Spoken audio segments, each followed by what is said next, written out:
ঘুম না হওয়ার কারণ অনেক। একটি আমাদের ডেইলি একটি কাজ ঘুম, কিন্তু এই ঘুমের ব্যাঘাত ঘটতে পারে অনেক কারণে। যেমন হতে পারে তার কিছু মানসিক রোগের কারণে ঘুমের ব্যাঘাত ঘটতে পারে, যেমন হচ্ছে ডিপ্রেসিভ ডিসঅর্ডারগুলো বা অ্যাংজাইটি ডিসঅর্ডারগুলো সহ আরও বিভিন্ন সাইকিয়াট্রিক ডিসঅর্ডারে ঘুমের ব্যাঘাত ঘটতে পারে। আবার অনেকে বিভিন্ন ঔষধ সেবন করেন, সেই সকল কিছু ঔষধের প্রভাবেও ঘুমের বিঘ্ন ঘটতে পারে। তার যে কোনো শারীরিক অসুবিধা, যেমন তার দীর্ঘমেয়াদী কোনো ব্যথা আছে শরীরে, যে কারণে তার ঘুম হয় না, এটি হতে পারে। তার চারপাশের পরিবেশের কারণে হতে পারে। সে এমন এক জায়গায় বাস করে, এমন এক জায়গায় থাকে যে চারপাশে সবসময় একটি ঘুমহীন পরিবেশ বিরাজ করে, বা ঘুমের উপযুক্ত পরিবেশটা তার চারপাশে নাই, সেই ক্ষেত্রে ঘুমের ব্যাঘাত ঘটতে পারে। বা সে যদি এই ঘুম নিয়ে বেশি চিন্তা করে এবং অন্যান্য বিষয় যদি অতিরিক্ত দুশ্চিন্তা করে, তাহলে ঘুমের ব্যাঘাত ঘটতে পারে। এছাড়া তার দৈনিক অভ্যাস, যেমন হচ্ছে সন্ধ্যার পরে চা কফি খাওয়া, বা বেশি ডিজিটাল মনিটর ব্যবহার করা, সেটি মোবাইল হতে পারে বা ট্যাব হতে পারে, ল্যাপটপ কম্পিউটার হতে পারে, যে কোনো কিছু হতে পারে, সে সকল কিছু বেশি বেশি ব্যবহার করা, বিশেষ করে রাতে। তো এই সকল অভ্যাসও ঘুমের ক্ষেত্রে ব্যাঘাত ঘটতে পারে। এখন তাহলে করণীয় কী?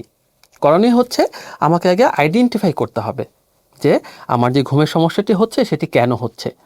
তো আমরা যদি নিজে আইডেন্টিফাই করতে পারি ভালো, না হলে আমি কোনো স্পেশালিস্টের সাহায্য নিতে পারি। এবং কমন কিছু অভ্যাস আমরা রপ্ত করতে পারি, যেমন হচ্ছে যাদের ঘুমের সমস্যা হয়, সবার হয় না, যাদের হয়, তো আমরা সন্ধ্যার পরে বিশেষ করে চা কফি বা এই ধরনের যে ড্রিঙ্কসগুলো রয়েছে সেগুলো আমরা ত্যাগ করতে পারি।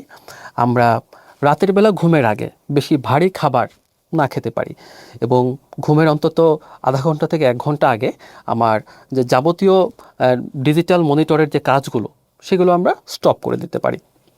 এবং ঘুমের জন্যে আমরা একটি সুন্দর পরিবেশ তৈরি করতে পারি, যেমন হচ্ছে একটি শান্ত স্নিগ্ধ একটি পরিবেশ যেন আমরা তৈরি করতে পারি বেডরুমে, এটি খেয়াল করতে হবে। এবং সবচেয়ে বড় যে বিষয়টি সেটি হচ্ছে আমাকে ঘুমের একটি রুটিন ফলো করতে হবে।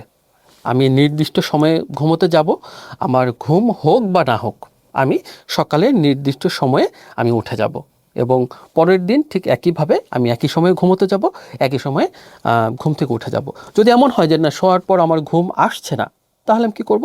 আমি কিছুক্ষণ ওয়েট করব, 20 থেকে 30 মিনিট, যে আমার ঘুম আসে কি না। যদি না আসে, আমি বিছানা থেকে উঠে যাব।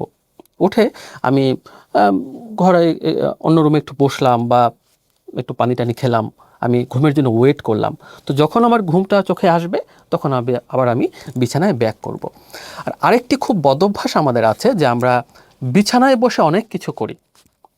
যেমন আমরা বিছানায় বসে খাই, বিছানায় বসে আমরা ডিভাইস ইউজ করি, বিছানায় তো ঘুমাই, বিছানায় বসে টিভি দেখে অনেক কিছু করি।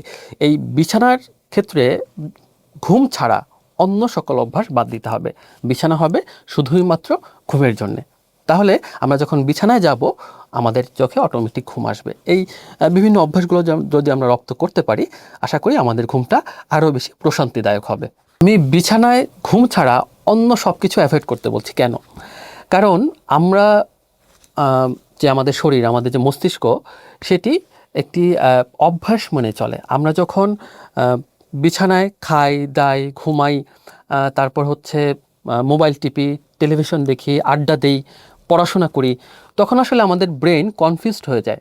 আমরা যখন বিছানায় যাই, সে কনফিউশনে থাকে যে আমি কি এখন ঘুমের সিগন্যাল দেবো, না পড়ার সিগন্যাল দেবো, না খাওয়ার সিগন্যাল দেবো, নাকি টিভি দেখার সিগন্যাল দেবো।